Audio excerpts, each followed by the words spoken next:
कितीला आहे? हा कितीला आहे? 350ला. एवढं महाग कुठं राहते का हो? अरे अर्धा लिटरची बॉटल आहे. आणि घरी घेऊन गेल्यावर मी खराब निघाला ना तेल. अरे नवरत्न आहे, ओरिजिनल, खराब नाही, एकदम थंड आणि फ्रेश वाटतंय. हा, लय घेऊन महाग जा. आहे. नको असलं मला. अरे घेऊन जा, नंबर 1 तेल आहे, मी स्वतः वापरतो ह्याला.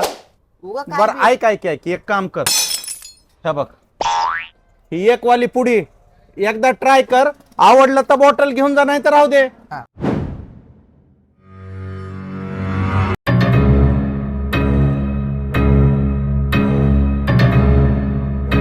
मायच्या नवले भारी वाटलेले. कसं वाटायलंय? थंडगार असे कुठे या इकडं आता. अरे घ्या आता 350 रुपये. ते जाऊ द्या. शपथले भारी किलो. 1 रुपये धरा. उद्या येतो शाळेला जाताना, असंच मालिश करा मला.